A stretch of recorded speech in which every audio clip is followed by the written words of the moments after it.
But let's set the scene real quick. Experts. A lot of people still trust these experts, use that in quotations, because the whole COVID-19, when it comes to the laws, the lockdowns, the regulations, the public health officials, and the people that have lab coats on corporate press TV, they get to just say whatever. And of course, if you get to say, or if you say the expert said it, right, then they can do whatever it is they want to do to you. So we've known for a very long time, though they're somehow just now discovering this, we've known for some times that the experts have not been basically, let's say, correct, if you will, on this subject matter. Definitely when it comes to masks and when it comes to lockdowns or sort of stay-at-home orders and what have you. You've gotten different results in different places, which seems to show that there's not like a direct correlation, as they like to make it seem, when it comes to masks and lockdowns and stuff of that nature. To date, publish this. Some states with stricter rules are now seeing surges in COVID-19. This ain't the first time this has happened, by the way.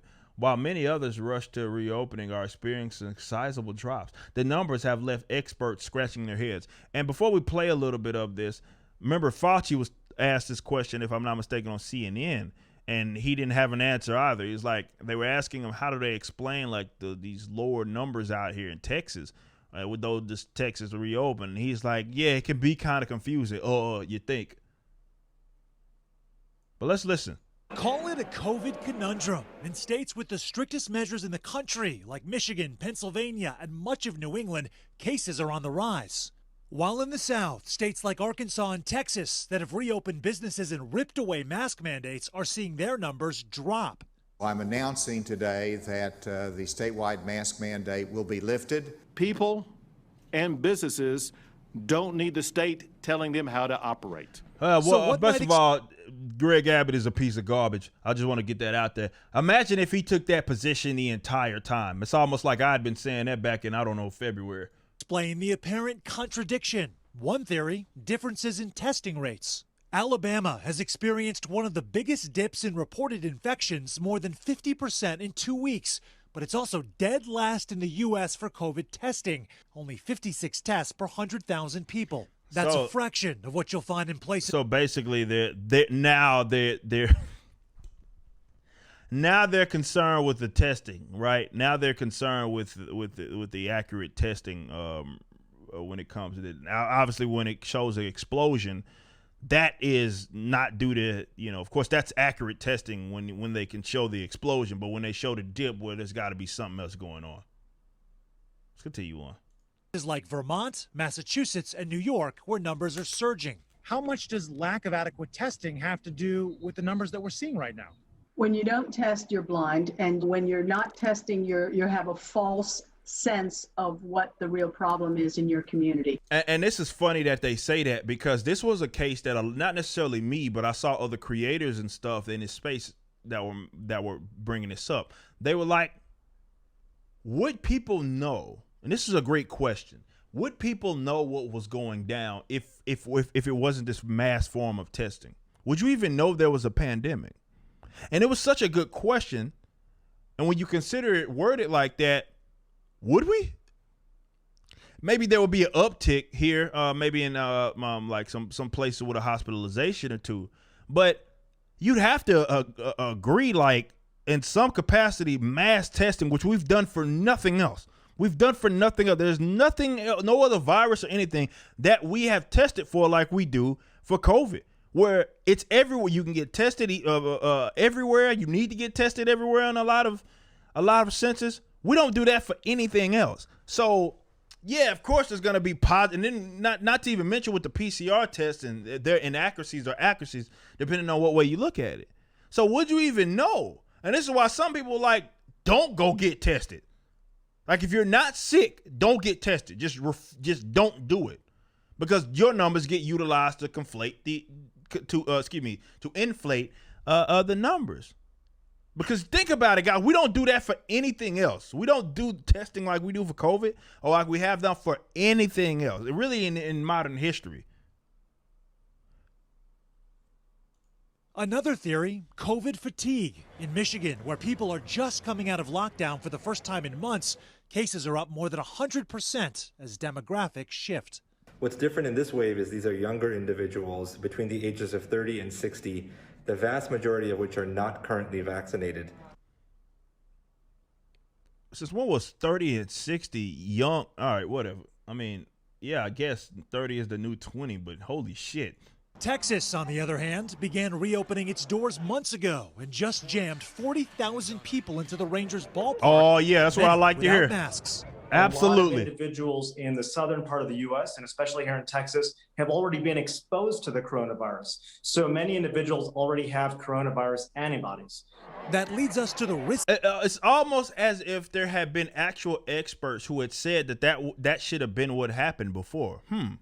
And they got like called quack scientists and so forth. When you had guys like Newt Wachowski, he would say, why are we shutting down? We need the virus to spread through people. If it spreads through people and they get exposed, we can get over the hump. If you lock people down, you should expect to see an explosion the minute you kind of let people, I don't know, interact again. Ain't that so? Oh, now all of a sudden it's on the table. It's on the table. Amazing, man, how people don't understand. Well, let me say this. I don't see how you could look at the other side or be on the other side of this and not think that this community, in terms of science, hasn't been compromised. Risky behavior we've seen in places like Miami Beach, Florida, where numbers have only increased slightly. And theory number 3, that young people are acting as carriers. As doctors say, they're returning to other states, taking the virus with them. Those are the least likely to show up for testing. And when those younger individuals infect older individuals or more vulnerable individuals, that takes time. Bottom line, health experts say the falling figures in the South might be giving a false sense of security. Of course. It doesn't give you a false sense of, like, they don't apply that logic on the other end. It's only on one end. If the numbers don't show what they needed to show, it has to be something up. It has to be. It has to be something up. Though they can use the numbers to sit up here and lock you down in the event that there is if the numbers don't show what they need, then there's something wrong with the numbers.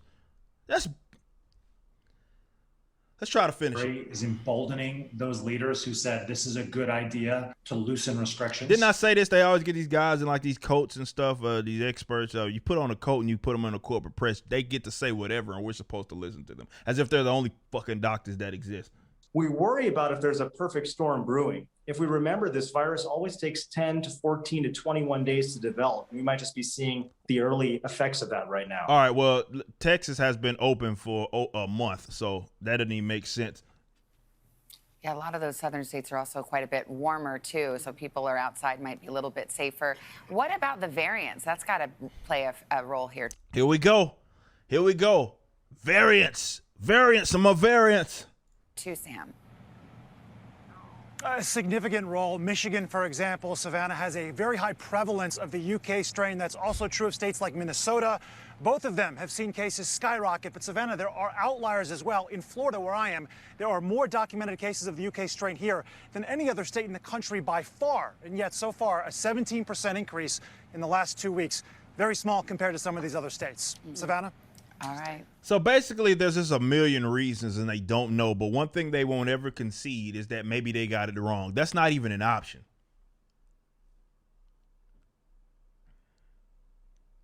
It's not even an option. It's like, oh, wow, we had been using the numbers to scare people to fucking death. Now the same thing that we had been doing before shows different results. Now it's something else got to be. They will never, ever, ever concede that they got it wrong. They can't. And this is why, and if you want to know why, so many of these people were spreading doom and gloom in the event that, like, for example, recently, first it was Florida, but definitely now recently with Texas and Mississippi, which basically back to back, they said not only are we reopening, the mask mandates are gone, right? The reason why they had spread doom and gloom because they were afraid that it would prove them wrong. So I think this is like only the beginning here. They're going to probably try to muddy up the numbers and stuff. going forward to try to make it seem like that was not the right decision, despite what it shows. But certainly you got to understand that a lot of folks, not just in the science community, but politicians as well, they have a lot to gain from continuing this bull crap, right? A lot of people got rich off of this. Pharmaceutical companies, we know vaccine. A lot of people were able to use this instance to get money funneled to them and get power and fame funneled to them for this. They don't want to let this go. States reopening, countries reopening, and the sky not falling makes them look bad. It also means that we move further away from them maintaining the control that they had been able to use basically this pandemic to power grab or what have you. So they don't want working examples of them being proven wrong. That's why they spread doom and gloom. So what they were afraid of is what's happening right now in Texas, where the cases don't show what they thought that it would show. They can't have that exist. And this is why I had said that the minute that why you had to hold the line if these milquetoast ass Republicans, dog crap Republicans had just like the Governor Abbott's, right? This is why he shouldn't be credited, because he didn't have this position always. This whole the state shouldn't be deciding. Yeah, that should have been the case the entire time, you idiot. But nonetheless, they can't allow those working examples because they get caught with egg on their face. And what happens is even their own sheep look to instances like the Floridas, the Texases, the Mississippis, and they say, the Arkansas, they say, well, they're doing fine. Why do we have to remain locked down? They have all to gain, and it's so many different industries. Amazons of the world, they have so much to gain, and if they can just make sure that you remain locked down. So they can't have that. They just simply. You just watched a clip from my podcast, For Canon's Sake. Catch us live at 12 p.m. throughout the week over at youtube.com/YoungRipper59 and follow us over at odyssey.com/@YoungRipper59. If you want to watch the entire video cast after the show is over, just be sure to become a member on the YouTube channel. Of course, the full audio portion of the podcast is available for free on all major digital platforms, or just visit forcanonsake.com.